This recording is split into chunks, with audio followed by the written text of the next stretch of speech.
Hey, what's up everybody? This is HS0405 Welcome back to the channel. Welcome back to the grind episode 2. Today I'll be working on long shots with the HS0405.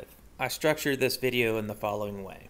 First, we'll look at an example where I'm putting everything together. I'm shooting from the correct range, I have teammates running interference, I'm patient, and using shot selection. Then after that, we'll get into the finer points of each strategy. Let's start off by addressing the problems with using a shotgun for long range shots. Let's say you spot the enemy first. You're in the correct range to get a long distance shot and you start rapid firing into the target hoping to get that kill first. But one of two things will happen. Usually your teammate will come in and finish the kill and you end up with a minor or major assist, or the enemy will move out of range. They'll start coming towards you and it's no longer a long shot. To prevent this shitty situation from happening, I came up with this 4-point strategy. Let's look at an example where I got it all working together. I start off by shooting from the correct distance for the long range requirement, and I'm using teammates to run interference.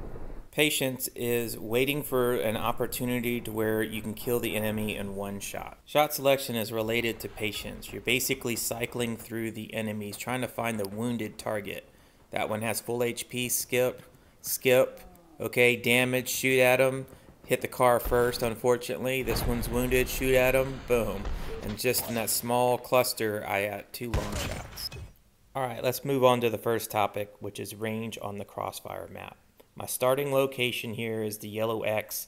The purple box is my kill box, and you can see the graphic shows where the bus is at. The bullseye in the kill box is indicating that any target that I hit from the yellow X while they're inside that kill box will guarantee me a long distance shot. If they move closer to me, like too close to the green car, they're now going to be a regular kill, not a long shot. If they move further out, then they're outside of my kill range. Here's shot number 2. It's basically, I moved into the building. I was originally standing right next to that broken wall, but now I'm shooting an enemy at the end of the bus. I got the long distance shot, but the wall was creating interference. Here's a graphic of what I did. I moved into the building, shot across the street. Same location, just a slightly different vantage point here. Anybody that walks up close to that orange car and gets no closer to you, that's a guaranteed long shot as well. Here's a different position on middle lane. I went further down the road. I'm further away from the bus. I'm behind the second green car looking towards 2 enemies. The circle shows my original location and how I got behind the green car. Other thing is, notice that the kill box slid further down the road. If any of the enemies made it past the orange car, it would become a regular kill and no longer a long shot. That wraps up kill zone 1. Kill zone 2 is the same starting location but looking in the opposite direction down the road. I made a graphic based on this picture. The green car number 2 starts the beginning of the long range kill box, and the tan car number 1 marks the end. Enemies 3 and 2 are in the kill box, and the enemy number 1 is too far and be a waste of ammo to shoot at him. Once I established those first 2 kill zones and the idea of all that, using landmarks and everything else was just a variation. You know, I know where the original location was. I knew what was required distance-wise from that position, like the end of the bus or the beginning of the bus, and I simply adjusted. Changing mag. Enemy in sight. Recon ready.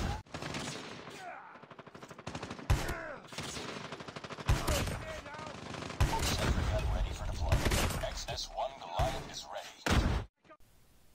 Alright, so we're in a different position. I just moved further up middle lane. I'm actually on Gorilla Avenue near Laundry, and any enemy on the other side of that green car is in the long range kill box. This is a slightly different angle there. Same idea though. I'm not suggesting memorize a whole bunch of very specific points, but you get a feel for, you know, what's required. You know, you can already eyeball it to begin with, but when you get it to where it's like, okay, the second, like, keep them from going across that green car, those type of situations are more precise. the last few points are all pretty well related together. So we already understand range. It requires some explanation. The other stuff is pretty straightforward. Teamwork, what I mean by that is basically get into a public match. You're going to end up with some NPC teammates. That would be the ideal situation, honestly. That way they get ahead of you and they tie up the enemy, and they don't do a whole lot of damage to the enemy. They just bruise them up for you.